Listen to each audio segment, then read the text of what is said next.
Hey folks, it's Charlie here with another Charlie in the Rain music interview. And you all know I love good pop music. I love when a good pop girly is standing up, ready to take the country and the world by storm. And I am joined today by the pop darling taking over our playlists and our hearts. It's Jemma Siles. I am literally so obsessed with the project she's got going on. How are you doing today? I'm good. I'm good. It's early in the morning, so the day's only just started. So I love it. It's great. Love a fresh and early start. I'm so excited to be chatting with you because I'm loving what you're doing. But in case anyone's listening who is still new to your project or is just hearing about you for the first time, come aboard. You're ready to fall in love with this artist. Can you introduce yourself?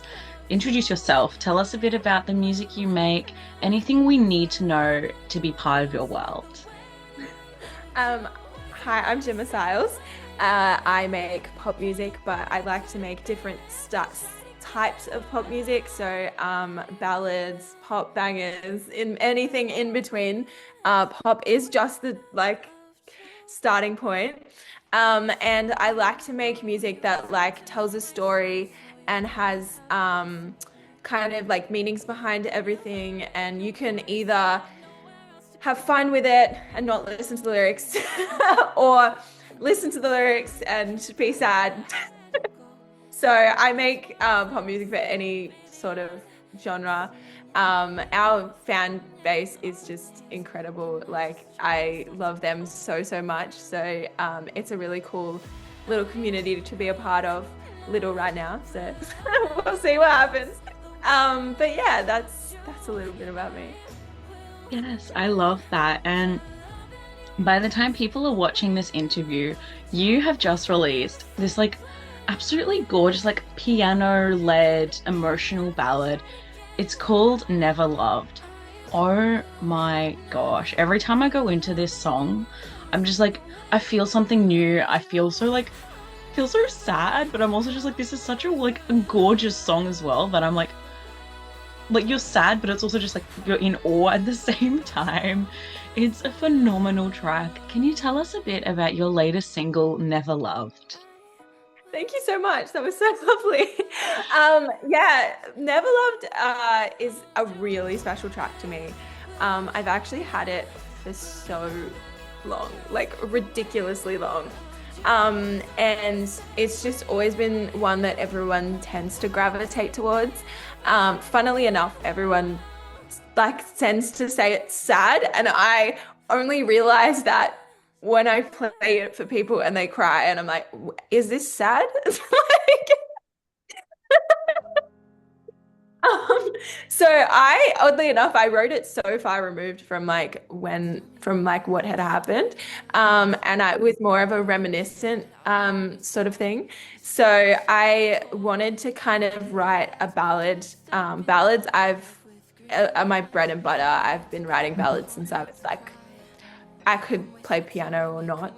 Um, and so I was like, we were kind of in a rush when we went to write the song, and I was like, you know what? I Let's just write a ballad. So I quickly looked at a little bit of a poem beforehand. I was scrolling through some poems that I had saved, and it triggered me to write these a few of the lines in the song. And then I came in with those lines in the song, and I was like, no, I can't change them because it was exactly what I wanted it to say. Um, and oddly enough, I was just thinking about it from a out of a lens perspective. So then when people actually go to hear it and they actually hear the lyrics, I'm like, oh wait, okay, this is actually sad, but I didn't write it like that, which is so funny. And then also it's been so many years since I wrote it. And then when I wrote it, it was so many years since. So it's not even in my, but it's really cool to see other people feeling different feelings about it. And even with just with any sort of song that I write, even it could be about something a while ago, but then you also resonate with it now about something completely different. So then you can kind of I still relate to it in a different way now, and so then I start to feel, oh, okay, now I get it. Yeah.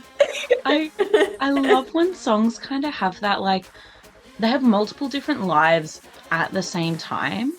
And everyone like takes a different piece from the song and then they put a piece of themselves back into it. And it's just that kind of cycle where it's such a gorgeous thing that one singular song can do. That's so special.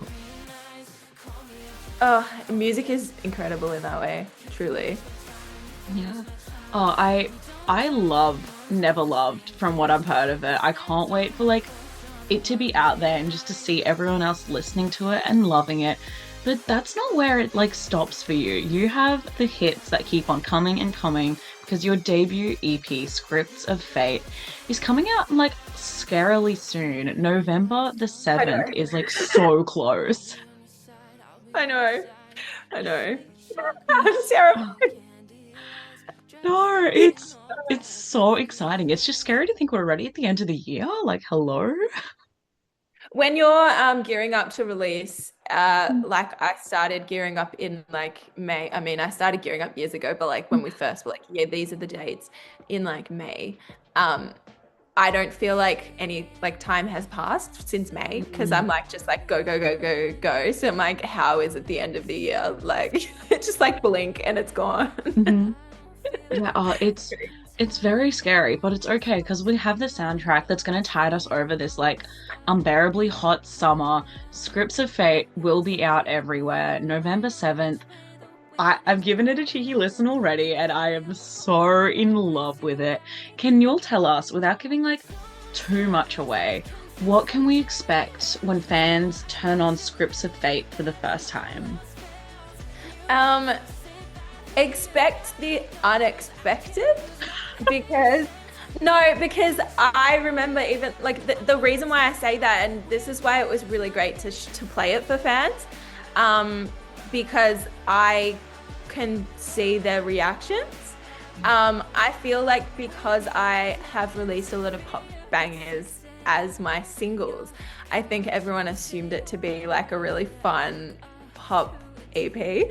Um, and most people were in tears. So expect the unexpected. Okay. Honestly, that's real. It's still like pop girly goodness, but it does hit. And that's like, I did have the tissue box next to me while I was listening, I I'm do have to so say. sorry. I'm so sorry. Yeah, I forget again when I write. I'm like, oh yeah, people are hearing this for the first time. I forgot about that.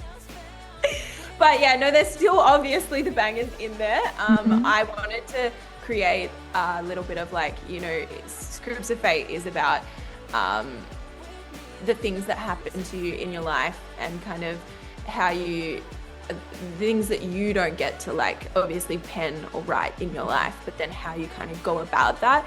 And so I wanted to like create like the emotional, like even with the sounds, like the emotional roller coaster that you go through growing up in like a sort of tumultuous environment. So oddly enough, it was really funny. Someone was like, "Oh my god, they played it, and then one song was like full banger, and then it went like sad, and then it was banger again." They're like, "Oh my god, the whiplash!" And I was like, "That's the point." Yeah, it's the roller coaster of life. Yeah. Gosh, no, I love that. And okay, so we're talking about the fact that people have been like hit by how sad some of these songs are on their first listen. I'd love to ask, what would you say the ideal first listen experience, or second listen, or third listen is for Scripts of Fate? How should we be going about preparing to hit play for the first time? I have curated the whole like the list of the songs. I'm Mm. like, sometimes my brain just stops functioning. Um, it's true. It's true. I got my live streams and they're like, I'm halfway through a sentence and I'm like, wait, what did I say? Yeah. So the actual whole list of the songs that I wrote in order, I've curated on purpose to be in that order. So I would definitely like recommend from start to finish. I feel like a lot of artists that truly are passionate about their creativity and their art, they tend to do that. They've instead of just chucking songs in there, they've actually created a reason why each song is kind of in certain places, whether that be melodically or it be storyline. So yeah, I would definitely recommend from start to finish, a couple times, and then you can kind of play the ones that you like. But if you're also like into, you know, figuring out storylines and things like that, there are little odes to each, like each song kind of plays on each other a little bit. You can kind of like, there's certain words that I use in certain places that come back in different ways, and it's explaining that like, okay, that happened at that, and then I need to like that you see the evolution by the end. So I yeah. love that. You're out here like putting little like Easter eggs through like the narrative of this EP. That's so fun. I'm a big Swiftie, so I love when the Easter eggs pop up. Yeah. Oh, I was doing that from the start, and then it's funny, once I played the EP, for some of my fans, they went back to the music video and they were like, "Oh my God, it was all in there." I was like, "Yeah, yeah, it was." Oh my gosh, I love that. But yeah, you've alluded to this a few times. I would love to have a chat about these sort of like you've made your own secret sessions. You've been playing the EP for fans. You've been connecting with your fan base in a way that like we saw like obviously like with Taylor Swift did a lot of these secret sessions back with like some of her like earlier albums. You've seen a lot of artists connecting with their local fan bases. It is so heartwarming. I love it so much. Can you tell us a little bit about these secret sessions and what it means to you to be able to connect with your fans in such like an organic way? Yeah. Well, I've actually been like in the industry for a very long time. Mm. And I had, before COVID, I'd played like a few supports for some people, and I developed a really cool fan base because I would just like chat to them, and yeah, I'd just like get to interact with them. And then obviously during COVID, it was a lot harder, and I started like posting day in the lives and posting things just to try to like, you know, keep telling, like not being like I'm not doing anything, like I'm Yeah. writing songs, I'm getting there. And it got to a point where I was really like I missed that interaction Mm. with them. And I actually, oddly enough, like right after COVID, like not really finished, but like we were allowed to leave the house. I basically was like, I wanted to do these sessions because I would play during COVID, I would play like all of my demos to my fans on live stream, and they would help me pick like the songs that would be in the EP, and they would like help cut it down and things like that. So I wanted to be like, okay, well, when we can be in the same room, let's like meet and like I'll play it for you. So I had the idea a long time ago. It was obviously, I thought of it because Taylor, but I did have the idea like just in a general sense, like during COVID. And I remember telling some of my fans then like, oh, once it opens, we'll have, and then it kind of got like, I went to go finish the EP, and it just got like time, just like I was so busy. And so when I was like, okay, when the EP is finished, I'll do it. And then it's kind of funny because everyone started doing it. So then it looks like I'm like, no, I was doing it anyway. But but it's actually, to be fair, it's great that everyone was doing it because people then trusted the fact that I like, it wasn't just like, oh, where's she taking us? Like, so it was good. It was really lovely. I had some really like I had some new fans from Tell Me All Your Lies come as well. I picked some people that were like my most like, you know, that I have spoken to and things and like I've met before or like they had shared things a lot. And yeah, I had a really, really lovely mix of people who have been here for years and then people who are new to the fandom. And it's so lovely to see. It was so lovely to see like the having both aspects of people who have been here for a long, long time, and then people who have just like started to engage in my music. And there was people that I thought had just started to engage, like when I like invited them, and then they're like, no, I've been here for ages. I've been listening since like a certain songs, and one was like, my mum got me into your music when I was like 10 and I was like, are you kidding me? So it was insane. I was like, this is crazy. So it was really, really lovely to be able to actually like see, like there's some people I haven't seen for like 7 years and I was like I literally was like, oh my God, like I almost started crying.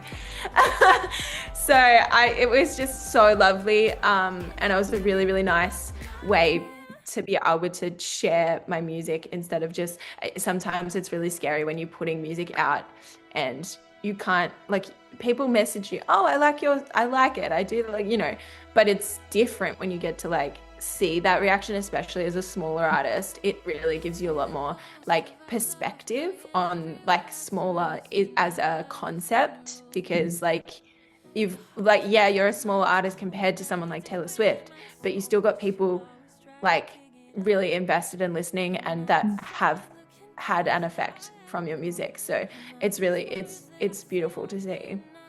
Yeah, oh, I love that so much. As someone who like got into doing what I do now from being that like super fan of like local artists, it's just so heartwarming to see when people like you are doing things like this because I'm just like I love it. It's that connection as well. Like as a fan, when an artist opens themselves up in a way where it's like, hey, you can actually like come hang out and listen to the EP. You can chat with me online.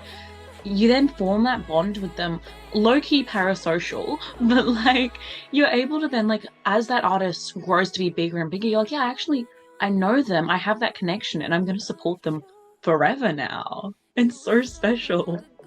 It's beautiful. It really is. I'm so lucky.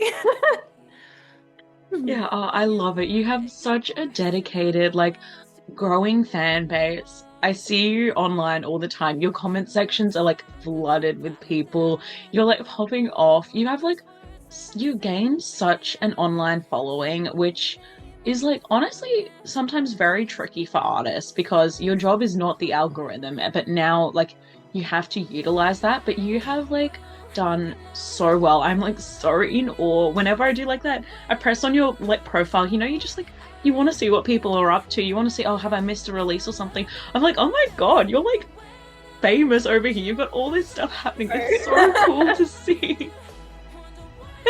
That's so sweet. Thank you.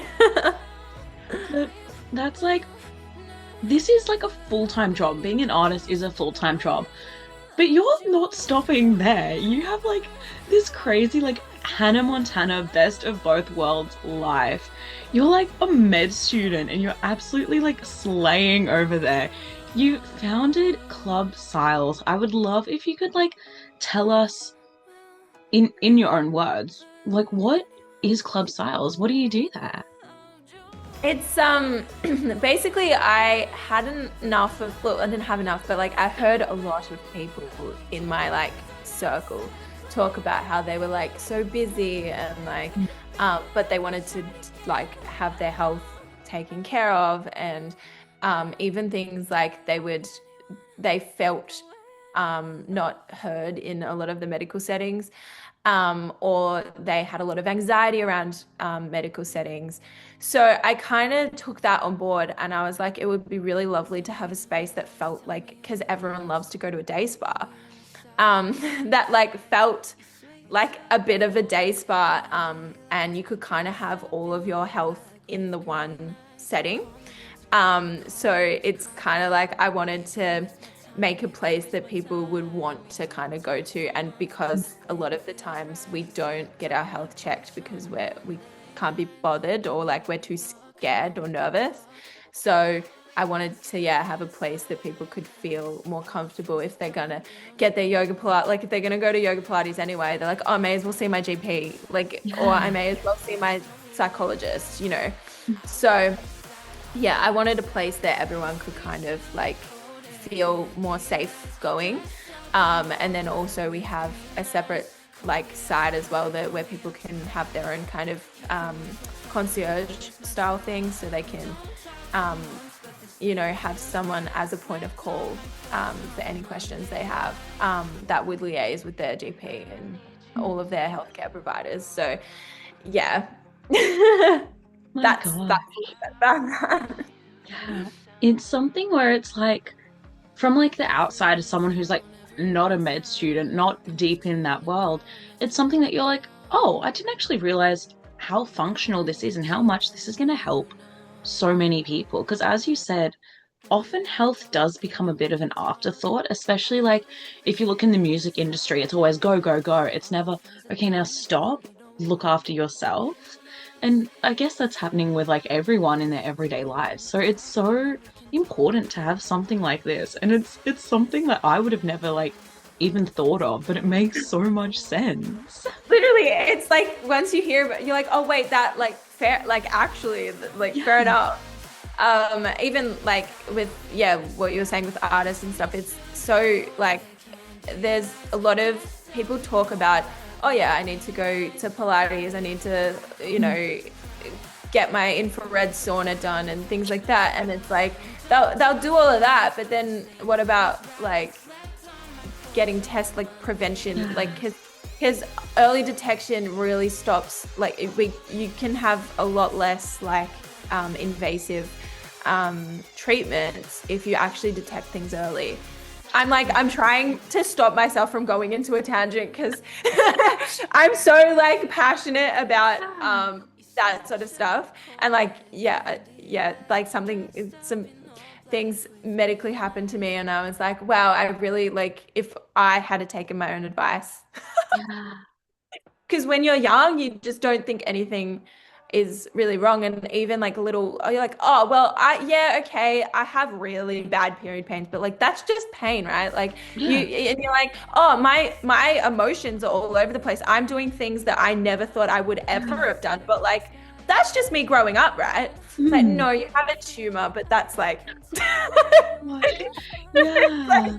crazy. So things like that, it's like if you actually get tested regularly, or like you get checked up and things like that, you have early detections, you're having to have less minimally invasive um a treatment. So that's exactly what we're wanting, right? Like Mm. picking things up earlier. So if you're having it all, everyone already goes to Pilates, people go get their facials done, people go to the infrared sauna. So if you're already going, then like a 10-minute or 15-minute stop off at your GP to get to early detection test isn't like a big thing. So instead of like having to make a whole effort of like outside of your own routine to go do that, so I wanted to kind of put it all into one. So yeah.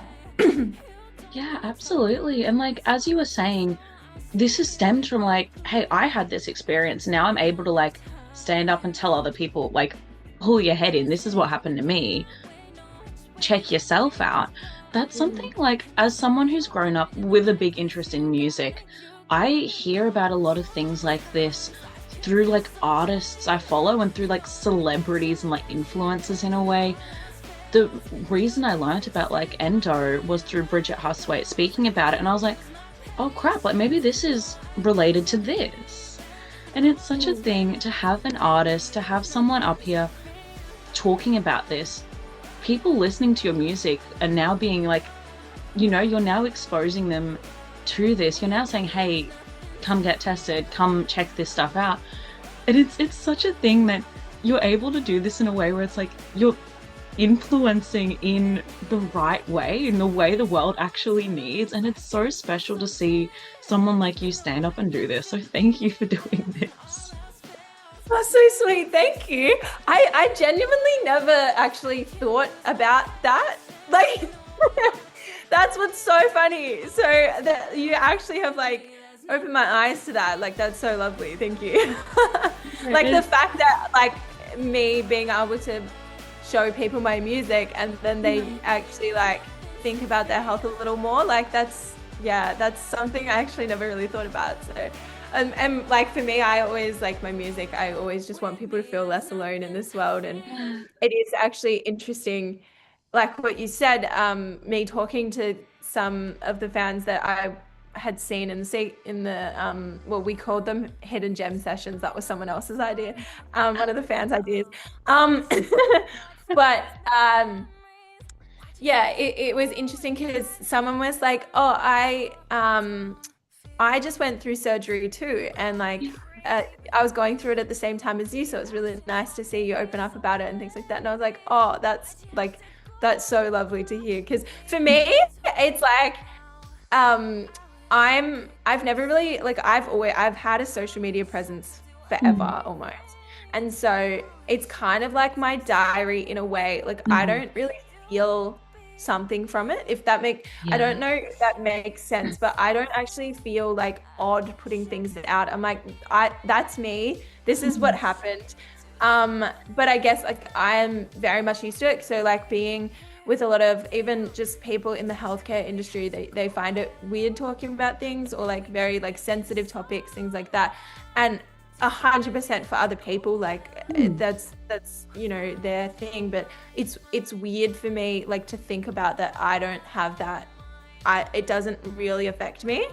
So I feel like if it doesn't affect me, I'm happy to talk about it because if it is going to help someone feel less, again, feel less alone in what they're going through, and be able to find strength in that, then that like it doesn't affect me to actually put it out. So, so yeah. It's so special and like genuinely the impacts that it has. Like as you said, you don't even actually realize in a way. You're not going, oh, I have to share this because someone else is gonna see it and they're gonna do something or they're gonna feel a certain way. But the impacts that it has are like so profound and can honestly be life changing for people. So thank you for doing this. Thank you. You've given me a whole new perspective in the best way possible. So thank you for that. Oh no, I love that. And another thing I really want to ask, a bit selfishly, this is like a question I'd love to hear your answer to and like your advice on. When I was going into like starting doing stuff in like the music and media industries, I started studying a dual with a law degree. And a lot of people like when you say something like that, like, oh yeah, I'm doing law and media, they're like, oh, that's an interesting combination. And I'm sure you've had people say to you, like, oh, you're a med student and you're doing music, like that sort of thing. I'd love to know, how do you balance out these like two, on paper, they're like contrasting lives. How do you balance these out and how do these two sort of lives contrast and complement each other? Well, oddly enough, I mean, also that's amazing that like you're doing that. That's incredible. Um, yeah, oddly enough, they're not really different in my head, because they both kind of have the same end goal. Mm, I've always, it sounds so cheesy, and I know it sounds cheesy. I even said it in my medical interview. I was like, this is the cheesiest thing I'm gonna say, and I know everyone says it, but I feel like everyone has a different kind of like purpose in their life that they feel every, like they wake up one day. Some people get it later in life. I got it earlier in life, but some you just wake up one day like, oh, this is what I need to do. mm, And for me, I've always found like, here we go. Like I've always found like helping people has always been like my thing. A little bit of the people pleaser in me. But no, I'm always like, how can I help? What can I do? Um, that's just always in my mind. And so I feel like having like music has always helped me. So I'm like, I love music, has always been like a cathartic thing, even making it and listening to it. So I doing that is such a like it is a type of medicine, really. Um, and then obviously medicine, again, gets to help people in just an incredible way, physically, and even like if you do something like psych, it is emotionally as well. And even when you're dealing with the like physically stuff, you still have to have that to be able to emotionally talk to people in certain ways and things like that. And it's I could talk about it all day, but it's like it on the like outer skirts of it, they're the same. But then I also really, really love like to be able to create sort of like that, those sort of poetry sort of things. And then with medicine, everything's kind of like, it's fine. Again, it's the same sort of concept of writing music when you're like, you don't know the answer like until you finished it. Like in singing, I like to say, in music, when you're writing a song, I like to say it's like going into an exam without knowing anything. Yeah. Like, it really is. And then at the end, you're like, oh my God, we either really didn't do the greatest exam and we stuffed that exam up. It was really bad song, right? Or that was the best like exam and I did really well and got a good song out of it. So I feel the same way when I'm doing medicine. It's like, especially with medicine, you have to pick apart like, okay, what's that saying there? What's that saying there? How do we like what's the patient going to present with? So oddly enough, they're both quite creative in a way. So yeah, they both have interesting similarities, but for me as well, I need to be doing so. I'm a very structured person in the sense of like, I need to know something's going to happen. And for me to be able to kind of do my music and not stress about, oh, this song didn't do well, or this didn't happen. I mean, I still kind of do that, but not into the extent that I probably would have, because I have that balance of, okay, if I get this exam done, then I finish this and then I do this, there's the answer. So I know that's my personality. So oddly enough, they actually help each other, because when I'm stressed about one, I can kind of, they balance each other out. It's something that I need, like personally, I need. I don't know if that's obviously for anyone else, but that's something I need. So it helps me as well to do both. No, that's so insightful. Thanks for sharing that. Thanks for the question. That was an amazing question. It's such a thing where it's like, when you look at it one way, it's like, oh, it's so rare. Like people go all into like one side of one aspect of life, or it's like if something's an all in and then it's just a hobby. But to see someone like balancing these two things so well, oh, I just had to ask.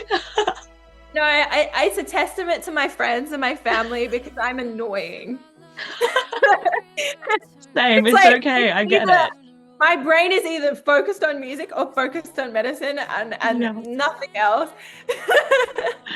Oh, I love it. And I'd love to wrap up our chat today by asking one last question to you. It's my favorite question ever. It's the way I'm discovering all the new music I'm listening to.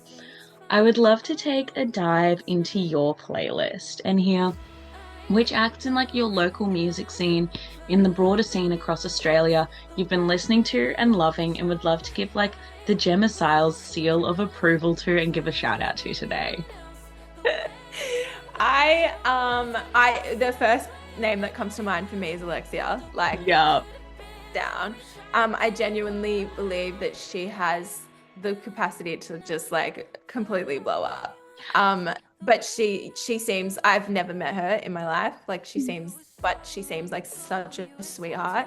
She is, and yes. Like, she genuinely deserves everything that she's getting right now. And I'm so excited to see where she goes, because she's looks incredible on stage. Mm-hmm. She's got incredible music. She seems lovely. Like she just deserves everything that's coming for her. So I'm like listening all the time and like cheering her on from like way over here. Yes. I also love like I'm gonna do like smaller, bigger, and Mhm. so I also love Alexander. Again, I'm going for the pop girlies because like this is my style and the songs that I like. But I remember like watching her come back to pop music, and I was Mhm. just like, wow, like she's killing it. And the songs are again great. Yeah, Katie Alexander, Mhm. I've been watching for a while. Again, like I've been in the industry for a while, so Mhm. I kind of have been watching a lot of people bubbling on the surface. And I mean, Keita wasn't a bubble. She she's been here for a while. Mhm. But yeah, she's really like her team's doing an incredible job.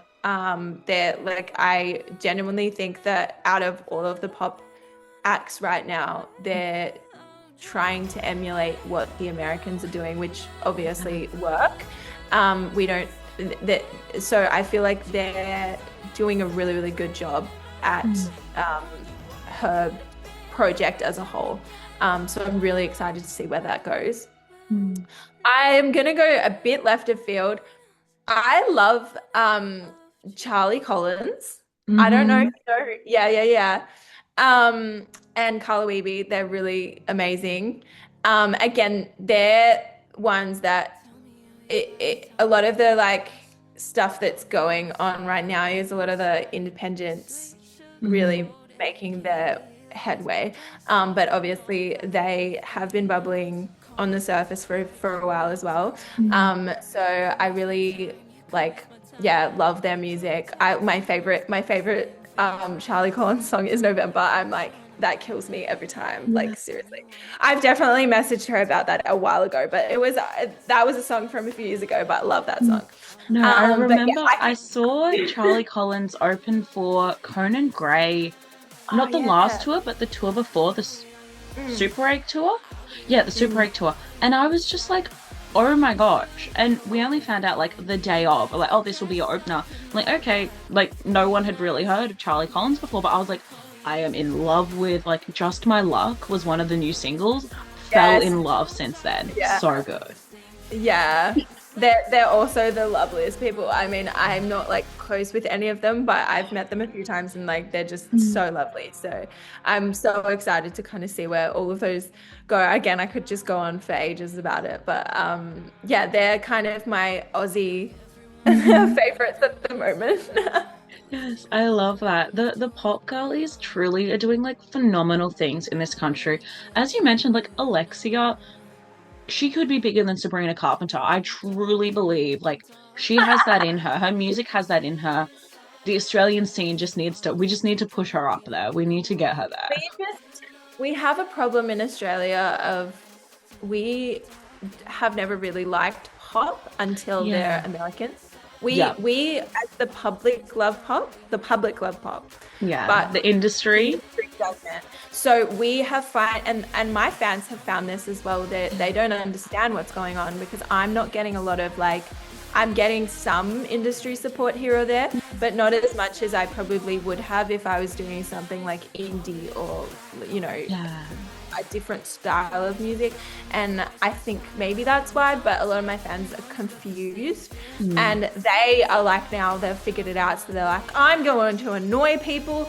And so they were getting so mad Mm. because I genuinely think that we have the population that wants pop music. We have I mean, even if you look at what's going on with Audrey Hobart, Yeah. like it's Australia first. Mm. Um, Americans always do Australia first, Yeah. but Australia doesn't do pop. It doesn't make sense to me, and I don't know why there's no like step like Mm. to push us. And so I think that's why we've found it really, really hard to have our like pop star because Mm. we just don't have the help from the industry, and you can only kind of go so far by your fans. You Mm. can say, oh yeah, the fans need to do it, the fans need to do it. I get that, but that you can Yeah. really only go so far because yes, Audrey Hobart had the fans, but she also had a massive backing from the industry. You need both. Yeah. So I think that's the issue that's going on with pop. artists is we're finding it very, very hard to get through that noise. So it's easier if you're going to do a indie pop or indie something, because that's what the industry gravitates towards. So they'll keep propping that up, and they think that that's what the public wants. But if you look at anything to do with Taylor Swift streams, Sabrina Carpenter streams, Audrey Hobart streams, we have a really incredible pop scene that is untapped right now. And I'm like, it frustrates me because I can only do so much as one human, and me and my fans, we can only kind of do so much without the industry help. So my fans are like, okay, how do we get the help? Like, this is getting ridiculous. And I was like, I've tried. Yeah, it kind of like, it gets to a point as a fan where I'm like, okay, like, I want to find out some new music that isn't like, through an algorithm. I know if I want to listen to pop music, there's like either like the Maddie Rowe Nova show, or there's the Hit Network show with Nick and Lauren. I'm like, they're going to give me pop songs. They're going to show me those new pop artists. I know they've given you love before. It's like, I know they're going to show me the pop artists. But if I turn on like, just a random radio station and go like, one of the mainstream ones, and go to like their morning show, I'm not necessarily going to hear the love for the pop artists. It's only those select people who really care about it. And it's lovely to see those people up here championing it, but it's like, why don't we have more people like this? Well, this is the thing. It's like, it's not enough to break through, right? Yeah. Like, enough to help as like, and they're doing the best they can, and they're doing an incredible job for the Australian music industry. Incredible. But it can't stop there. And I mean, even Annabelle from Aria is doing the best she can. Yeah. So like, there's people doing the best they can, but because Australia is so small, we actually need everyone on board for it to actually make a massive impact. But obviously baby steps, and it's really exciting to see, especially the fans making a lot of headway nowadays. It's so exciting to see for pop music, because we deserve it. In Australia, we haven't had a pop scene, like a true pop scene, in a very, very long time. Like I can't even think since like maybe Kylie. Like we don't really have the only reason that we had Kylie was because she went overseas to get that worldwide sense of fame. That was not organically all Australian. Like the last organic all Australian pop star, who knows? Yeah, exactly. Like, and we have it too, because we made Taylor Swift big. We're going to make Audrey Hobart big. We made Gracie Abrams big. We Australians are making the Americans big. Yeah. It's like, why don't we champion our own?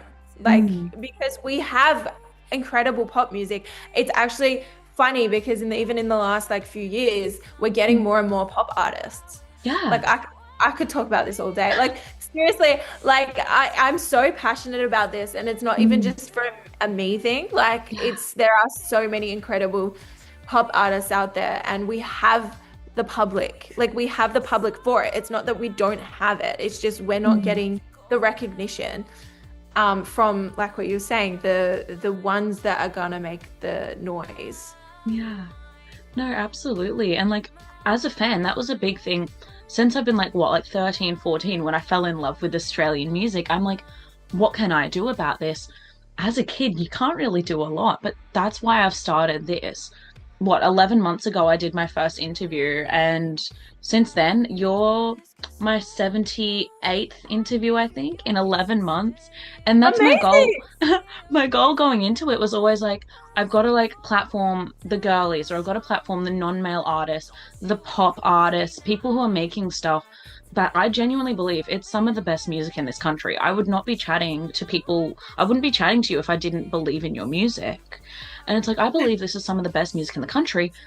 This is all I can do right now to support you all. But I'd love to ask on that note, what can fans do? What can people who are listening to your music, listening to other pop girlies in Australia, what can we do to best support you and artists like you, and get your name out there as much as we can? I mean, your best thing, like if you really love an artist, you tell people about it. Like like genuine, just like word of mouth, like, oh, this happened, I saw this person, I like this person's cool. Or like if someone starts talking about Gracie Abrams or Taylor Swift, it's like, oh, I actually think you would like this artist and she's from Australia. Like Yeah. it's those sort of like genuine word of mouth sort of things. Also things like commenting on stuff, Mm. liking stuff, sharing stuff. People don't know following an artist on Spotify helps. People don't know that. Mm. There's like, yeah, there's certain things that I've said to fans and like, oh, I didn't know. Yeah, like because they didn't know saving a track or adding it to a playlist, like adding a Mm. track to your own playlist actually helps. Um, Listening to songs more than once, like that again helps. So like, and if everyone does Mm. it's like that's something that helps.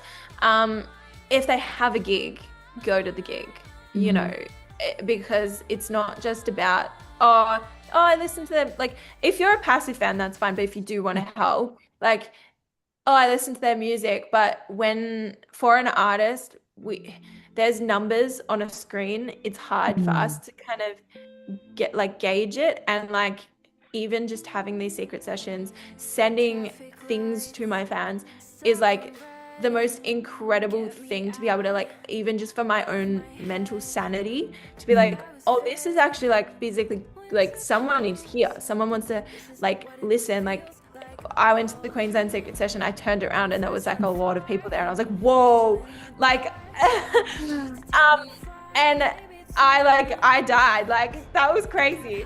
And you can see it online. Like, yeah, I can have a number on the screen. Like, yeah, you have X amount of Mm. listeners or whatever, but you don't think about that until you see them in a room. So going to the shows helps a lot. Commenting, liking, resharing, putting things on your stories, all of that stuff really helps. Yeah, absolutely. And something that I feel like when if you just said that like massive thing to someone who's like, "Oh, I like your music," like in the street, that's gonna mostly go over their head. But a big important part of that is pretty much most of that is free. Like other than buying a ticket to the show and like making your way out to the show, all that social media stuff, all that add to your Spotify playlist, it's a free thing. You can comment on a post, like throw in a bunch of emojis. It takes a second. Share to your Yeah. story, send to the group chats, mention Jemma Siles to your friends when they're talking about what concerts they want to go to.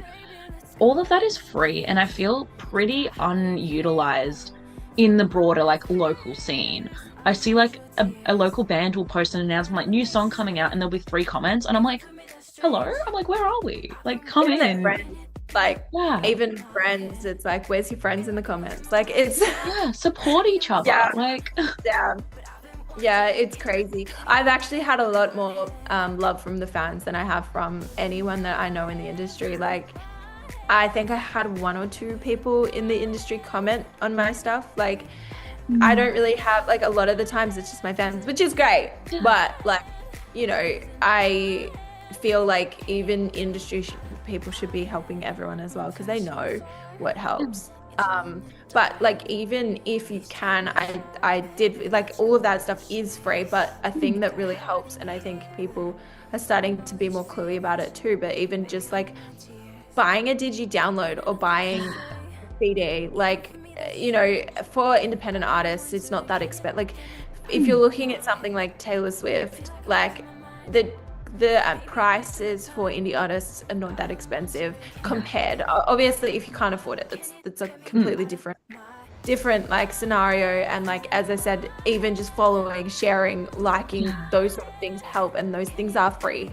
But if you do have the capacity and you're like, oh, should I buy that seventh variant of Taylor's album, Mm, which they do, yeah. um, then why not buy an indie artist, Because it helps. Like every single sale actually helps. And it's Mm, not, for me, it's not really like, obviously the money, it helps, but mm, it doesn't really make that much money for an independent artist compared to how much is going out.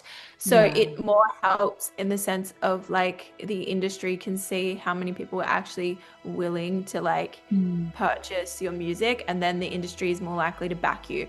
So that's one thing that I don't think a lot of people know about. Yeah, but also like I know you said it's not about the money for you, but also it should be like you should be able to stand up and say like, "Hey, I've put in the hard work. I've spent so much time, effort, money, so many years of my life on this EP. You're getting it for free. Like you deserve something back in that situation." And buying a digital download, even if you're just like buying a single off of Bandcamp, what it's 0.003 cents or some crap per stream that you get. It's rubbish. It truly is. So being able, even if you only listen to it a few times after you've downloaded it and you still listen to it on Spotify, you've still Yeah. given that money to Well, you, that or helps. when it gets to you, you still only get a little bit of it, but like you're still getting Yeah. more money than you'd have to stream it millions of times to get that same amount. Oh, like definitely. And a lot of the fans don't know that. So me telling them that, they're like, "Oh, really? I didn't know that." Mm. So like that's the thing. There's more like it should be even Taylor's helped in that way, more Mm. awareness behind the fact that like and that's why I say it's not necessarily about money in my head, because Yeah. if it was, it's the worst business to get into ever. Yeah. Um, because it's the way more negative than positive unless Mm. you actually be able to make a living out of it. So, which like there's a handful of people in Australia able to do that, and Mm. that's so incredible for them. Yeah. But it's not the way for a lot of artists. So it's a Mm. lot more negative than positive. So for my brain structure, it's better to think of it more as like, rather than, oh, I'm getting this much money, Mm. it's more about how many like people are actually supporting me. And that's why it matters a lot. Mm. Like what you said, if anything, it's if they get a digi download, it's actually better to go stream it on Spotify or Apple Yeah. Music, because then it helps with the algorithms and the streams. But Mm. it's better to buy it Yeah. for the industry standpoint. So it's interesting. If fans are educated about it, then they know Yeah. how to help, and it's not hard. But there's actually not much education surrounding how fans can help. Mm. But I think a lot more people are becoming more cluey about it too, which is good. And even with what Taylor's been like talking Mm. about and stuff about the masters and things like that, a lot of fans are becoming more and more cluey on the industry, Mm. and they're backing artists a lot more, which is great. Yeah, I'm not going to go into this 'cause it's a massive tangent and I do not want to take up the rest of your day with this thought. But there's like something I've really been discovering through doing these interviews is there is such like an artist to fan divide, not in the sense where it's like, oh, like it's a pop star, like, different worlds, but it's kind of like something that's so normalized for artists to know. Like, oh yeah, obviously there's all this like contractual stuff. Obviously, like not everyone makes money from this, and there's all these different things artists know, and it's common as muck for artists, the fans have no idea about. Or it's like something about touring where it's like, I remember it was Alexia I was chatting with, I think a year ago. Fans were getting a bit upset at her, being like, oh, well, you just announced a tour and there's no all ages shows, obviously you don't care about us. And she was like, I genuinely like care for my all ages fans more than anyone else, but like you can't book all ages shows that easily. It's so expensive, the venues don't offer it. And it's this sort of thing where it's so normal within the industry, but fans just have no clue, and it's not their fault. There's no way for fans to know this stuff. And it's something that's like, again, I don't know how exactly we change this. If we just keep having these conversations, people will hear them and learn stuff, but it's a bit crazy to think about how obvious something is that some people just don't know because they're in a different world. Oh, that's just the most incredible concept, and Mm. I always think about that. And something that I've learned like in the last few years, every time like I say things, it's what we think is common knowledge, just in general, even things when I start talking about like medicine stuff or music stuff, like I Yeah. forget how much like that I know that other people don't know, and it's not because of anything other than they're not informed. Like if you haven't come across it, you don't know. It's got nothing to do with anything more than that. So it's actually really interesting, being able to talk to other people and being able to learn. Um, new things and things because what like what you said, things that like we find just, oh, I don't need to say that because Yeah. everyone knows that, is actually like, oh, really? I didn't know that. So, yeah, it's talking about things that even things like, you know, if we were in another country or something and they never brushed their teeth, and we'd be like, Yeah. okay, I wake up in the morning and I go to work, and they're like, okay, and so their going to Mm, work is different to our going to work. It's like, oh, but we don't need to say we brush our teeth because that's just yeah. something everyone does, right? Yeah. So it's that kind of concept that like we don't say it because we think everyone does it, but then in a different side, they don't. There's a lot of like misinterpretations because in that I go to work, there's so many broad things in there, and everyone's thing is different. So it's a really interesting concept. Yeah. No, I completely get what you're saying. And it's such a learning experience for everyone too. There's no how-to book on how to be an artist or how to support local music. Maybe we should write one. Maybe I we know. should I get was in like, there and write now it. you just pinged my business brain. I'm like, do I write a book? But yeah, it's like we need something like obviously it would never be finished because there's so much evolution, there's so much to learn, it changes every day. But it's like the things that are so like obviously staples are so hard to convey, but hopefully someone's still watching our chat and someone's taking something away from this because it's genuinely this sort of stuff. It's the only way this divide is kind of broken down, other than obviously like everyone, most people in the world know about masters and they know artists don't own a lot because someone like Taylor Swift's been through it and stood up and said it. But like, and a few years ago, she went and pulled all her music from streaming. I think this was almost 10 years ago. Because like she pulled it from Spotify because it was getting no streams. But in today's climate, artists still aren't getting much better than they were back then. And she won't pull the music now because it's the best way she makes money is like through having stuff on streaming. But people have forgotten that because it was so long ago. It's like we need either people with the worldwide billions of followers to say something, or we just need to keep yapping about it at this level and hopefully people would hear it. Yeah, yeah. It's honestly the biggest way that any artist could kind of like push their way through is the fans buying their music, like Yeah. physically buying their music. Like if if everyone that loves an artist's music and you buy like back in the day, right? Yeah. They would buy the albums and that's how artists could sustain it and get bigger. Whereas now with because music is free, it's like why would I pay for it?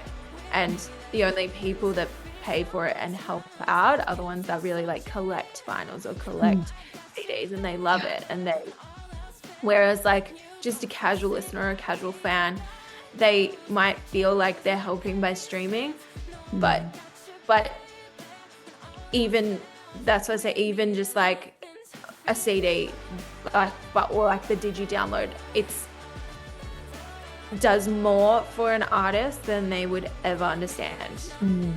So if every single one of your fans bought it, you could make headway, like you could do it, but no one really knows about that. So Mm. Yeah, and unfortunately, like I love a good CD. I've got like what a couple hundred CDs behind my head.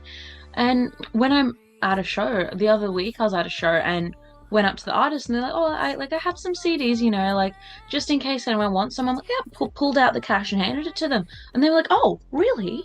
You sure?" And it's like, "Yes, like we actually want to support you. We want to hold that physical album. We want to physically and like hand you the cash. Know you're putting that in your own pocket."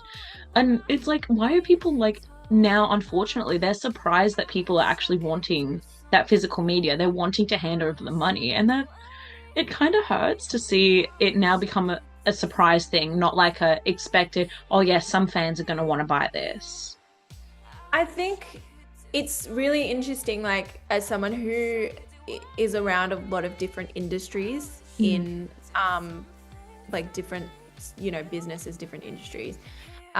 There's a massive push for my time is worth something. Yeah. And I get it, but it's like gone to a point where a lot of people are very, very expensive to like Mm. hire someone or to do. And I understand per person, but when you put that all together to create something, it's very expensive on one person to pay for so much. Mm. And the fact that like everyone talks about how much time is worth and how much each person, which I 100% get, but then the reason why I'm talking about this is because then when you look at it from a artist point of view, artists don't get any, like there is no value in an artist's time. Mm. It's like there's no like what you said, even I feel weird about asking for money. Like Yeah. even, and I know that that's why I say that. That's why I'm like, Mm. oh, it's not about the money, because really it's about, for me, if more people buy it, then I get more like Mm. help, because you can see how many people would come to a concert, or people Yeah. would actually like invested in you as an artist. So for me, it's more about that metric. But like what you said, an artist, I feel like an artist's time is really taken for Mm. granted. Um, because if you look at like, if you're looking at every other industry in what's going on right now, Mm. people like people's rates are very expensive, and yet an artist does everything for free. Mm. And or if not, it's everything not even for free, it's all negative, because we're actually paying everyone. Mm. So it's like there's no weight on the artist's time unless they are massive. Yeah. And that's when it's, I think there's a massive discrepancy on like, if they're massive, then their time is very expensive. But if they're not anything big at all, it's actually a lot less. Now, that's just the way the world works, right? Like you Mm. can't, that it just is. But I think as an artist, because of that, we get to a point where we feel sorry for asking for someone to buy our stuff. Like it's like, oh, because we never charge for our time, we never like, we're Mm. always paying people for their time. We don't feel like, you know, oh no, you shouldn't pay for that. That's okay. You don't have to Mm. pay for that. That's a very artist thing to do. Like what you said when you saw that person, it's like it's Yeah. a very artist thing to do, to be like, oh no, no, no, you don't have to pay for that. Are you sure? Like, Yeah. because our stuff is for free all the time. Mm. So it feels weird getting money for what we're doing. Whereas in most other industries, it's not weird because they get it all the time. Like what they're doing is just natural for them to be getting money for what they're doing. Whereas for an Mm. artist, we don't get money for what we do. So we're not used to it. I think that's what goes down to the crux of it. Me and my yapper. Yeah, it's just heartbreaking because it's like I'm sure it's like some bigger like cultural thing throughout time where it's like, oh, art isn't valued, creative professions aren't valued as much. But like if you're touring as a dancer, like you have like a yearly wage, or like if you're like it's not as much as it should be. All creatives are underfunded, in my opinion. But like some industries there's like, oh yeah, if you're in theater there's a sort of set thing. If you're making like visual art there's a sort of standard. But like musicians and like that just uh, it's so heartbreaking when you realize how much like music soundtracks people's lives. And Oh, like yeah. the happiest moments of your life are soundtracked by music, the biggest moments soundtracked by music. Even just like going to a concert, that's such like a unique experience for everyone. Even though like you're all at the same show, you're having your own formative memories and experiences. If all of these special times in your life are soundtracked by music, but the musicians aren't getting the music, aren't getting the money from that music being part of your life, is that really a fair thing? Like, to not get existential. No, no, I 100% agree. It's like, Yeah. but again, we're just kind of in this world where streaming took over, and when I guess it's kind of a similar thing in medicine in a way in Australia. Mm. Australia only, because we actually do have a free healthcare system. Yeah. Same thing, free music. It's like it's kind of like that private and public kind of thing. It's like, Yeah. why would someone go private if they can get it for free in public? So that's that kind of transition there where it's similar with music,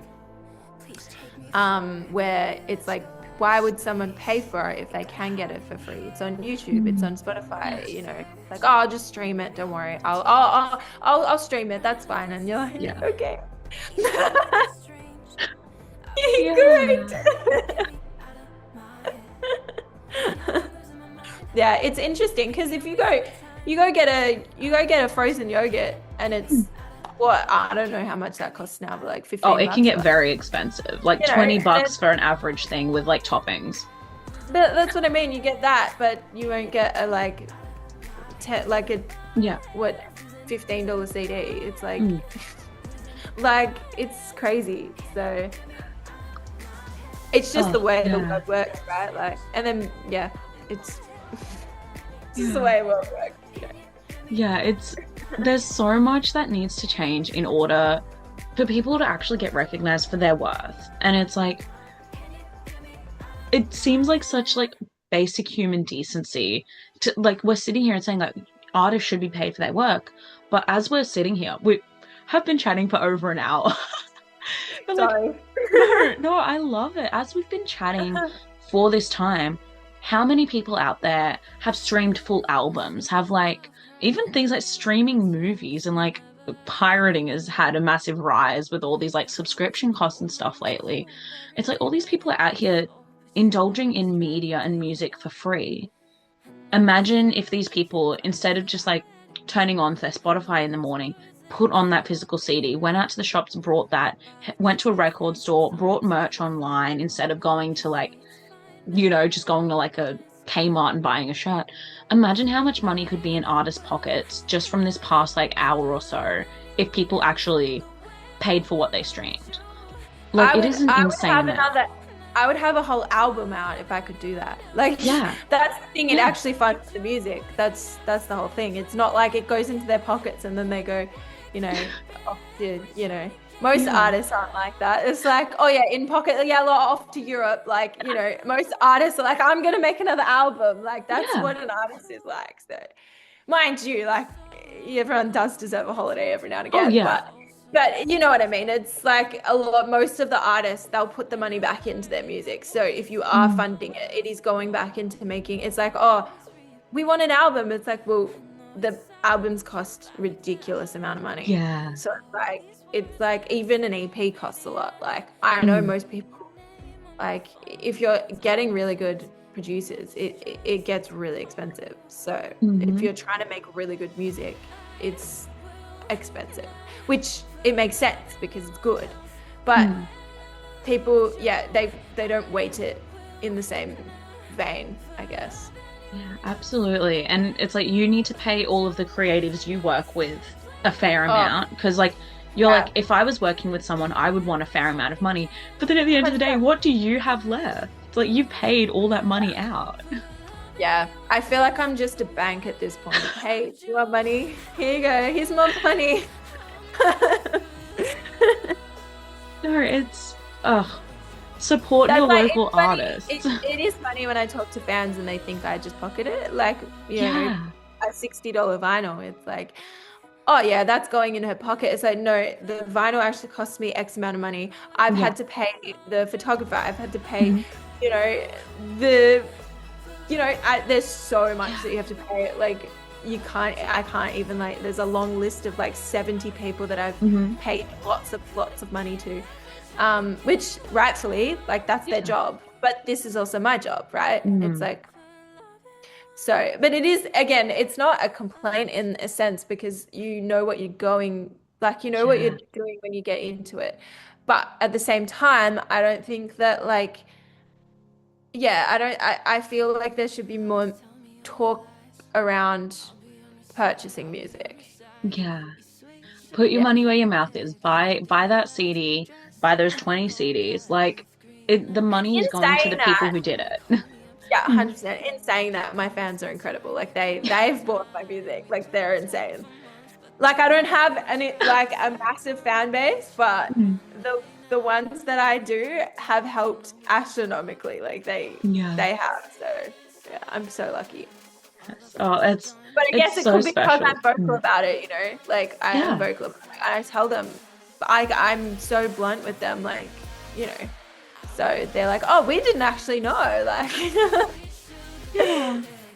yes. Oh, yes. I love it. And moral of the story, support local artists, support, like, pay attention to what's happening in the world of the artists you're listening to, because they're out here doing incredible things, living a Hannah Montana life, being a med student, founding like medical wellness clubs, doing the coolest things ever. Buy that CD, pre-order that vinyl, whatever you can do, because people like you deserve that money. You deserve all of this. You're doing such amazing stuff. It's insane. I can't wait to be looking back in like I would say a few years or even just a few months and being like, oh my gosh, like look at where you've gone. Look at the people who have picked you up along the way since recording this today, once this EP is out. I feel it. I feel it. You have such potential for like so much goodness to keep coming your way, and I'm just so excited. Thank you. You're so lovely. Thank you so much. You're so wonderful. Thank you. Hopefully I can meet you in person one day. Yes. Come back up when the whole industry shifts its mindset on pop stars and you're doing that like arena tour. I'll see you there.